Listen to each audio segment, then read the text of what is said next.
This woman's words strike a chord with many women in today's society. Even if I were to throw cabbage on the ground and let it rot, I wouldn't feed it to pigs, and I certainly wouldn't let just any average man into my life. I'll never settle. Not in this lifetime. At a lively matchmaking event, 38-year-old Lin Wei's candid remarks sparked widespread reflection. With a master's degree, a monthly income of around 8,000 yuan, and her own apartment in a first-tier city, Lin Wei's life is undeniably comfortable. Yet, her focus on education and career meant marriage took a back seat. Now, she's here at this event, hoping to find a right partner. Xiao Shui, another attendee looking for a spouse, noticed Lin Wei. Seeing that no one had approached her for a while, he decided to strike up a conversation. But within minutes, it became clear they were on completely different wavelengths. Lin Wei didn't mince words. If I can't find a wealthy man in this lifetime, I'd rather stay single than settle. Xiao Shui gently reminded her, "You're already 38. You're not young anymore." He then gestured toward a young, long-haired woman surrounded by eager suitors and said, "This is reality. She's young, attractive, and in high demand. You're middle-aged with such high standards, it's going to be tough." But Lin Wei stood her ground. I'll never settle. She repeated firmly. Xiao Shui tried to nudge her toward compromise, suggesting she consider a wealthy divorced man. At least she'd have someone to lean on in her later years. Lin Wei, however, wasn't having it. Why would I marry a divorced man? That's just too much hassle. She shot back.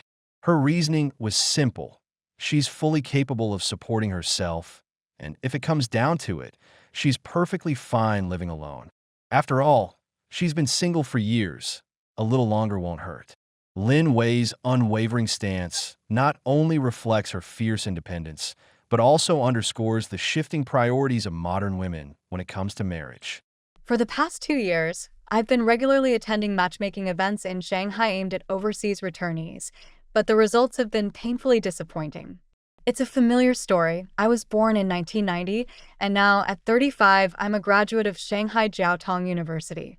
You'd think someone with my background wouldn't struggle to find a suitable partner, but here I am, facing the harsh reality that age is a major factor. In Shanghai, these events typically have a ratio of 10 men to 30 women. Among the women, looks are a given. Thanks to modern beauty technology, attractiveness has become almost universal. And while I have a bachelor's degree from Shanghai Jiaotong University and a master's from the US, many other women at these events have even more impressive academic credentials. Think undergraduate degrees from top-tier schools like UCL, LSE in the UK, or Columbia University in the US. These women are in high demand, and it's not hard to see why. Men assume that women who studied in the UK or the US come from wealthy families, given that such an education costs at least 2 million yuan. In this dating market, neither education nor beauty is rare.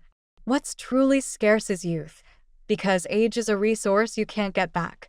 Every year that passes, you're a year older, and in cities like Beijing, Shanghai, Guangzhou, and Shenzhen, it's like the gap between those who thrive and those who struggle only widens.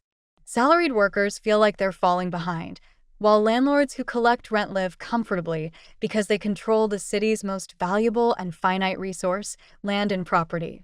A colleague of mine, a handsome, high-earning guy born in 1995 making 1 million yuan a year, once told me bluntly, I'd never marry a woman over 30.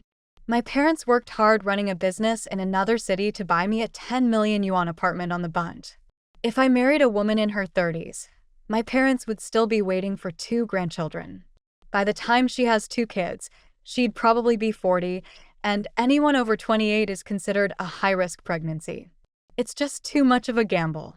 His words might sting, but as a woman, I have to admit this is the reality of the dating scene in first-tier cities. Men are ruthlessly practical, and don't think that just because you're 27 or 28, you're in the clear.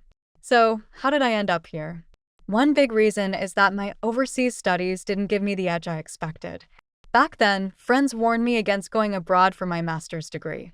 As a Shanghai Jiaotong University graduate, I could already land a solid job in supply chain management at a Fortune 500 company with just my bachelor's degree. But I went to the US for a 2-year master's program anyway, and when I returned, the job I found wasn't even as good as what I could have gotten straight out of undergrad. Not only did studying abroad waste 2 or 3 years of my time, but it also meant I missed my prime dating years and delayed the start of my career. By the time I settled into a stable job, I was already pushing 30. The truth is, for those with strong undergraduate backgrounds, studying abroad isn't all that useful unless you plan to settle overseas.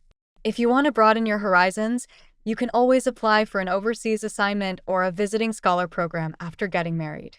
For some, coming back from studying abroad might even mean fewer job opportunities than they had as fresh graduates. Today, I went on a blind date arranged by a matchmaking Andy from my dad's hometown. She hyped this guy up like he was the catch of the century, as if turning him down would be the biggest mistake of my life. I've always believed that marriage should be about 1 + 1 equaling more than 2. But now I'm realizing that even getting to 2 feels like a stretch.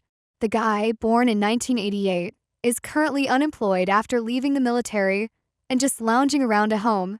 He bought a house in Jinan with a monthly mortgage of 6,500 yuan and talks with this smug, overconfident swagger, insisting he'll land a government job and make 10,000 yuan a month, no problem. During dinner, he couldn't stop bragging about how incredible he was in the military, acting like there was nothing he couldn't handle. I was speechless. This guy was the poster child for overconfidence. The pressure to get married has been relentless these past few years. To the older generation, as long as a man is honest, has a house, a car, and a job, he's considered prime husband material. But they never stop to think about what we actually want in a partner, which leads them to believe we're being overly picky and even hope we'll lower our standards. I get that my parents mean well. They just want me to be happy and have someone by my side. But they don't understand how much things have changed. Our expectations for marriage are worlds apart from theirs. To them, marriage is about settling down, having kids, and raising them, as if life revolves entirely around children. I hate that idea, but I also feel stuck because I can't change it. I'll admit, even though I have some debt, I currently earn at least 3,000 yuan a month. Despite that, friends and family keep pushing me to settle for a reliable guy, making 5,000 to 6,000 yuan a month. They even think this military guy is a great match because my dad was also in the military, and the whole family believes military men are honest, dependable, and have good character. Honestly, I'm tired of people telling me not to be so picky just because a guy is honest. To me, calling someone honest just means he's a man with no other redeeming qualities. He's only honest because he doesn't have the means to go out and play around. Give him the chance, and he'd probably be worse than anyone. What's crazy is that this has somehow become a selling point in the dating market. If it weren't for the blind date setup, I wouldn't even consider being friends with someone like him. Boring, no hobbies, rigid thinking, sloppy, and full of himself.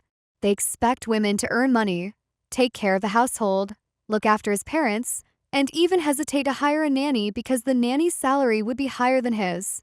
And when it comes to handling problems or emotions, they're even worse. During dinner, the server accidentally bumped his glass.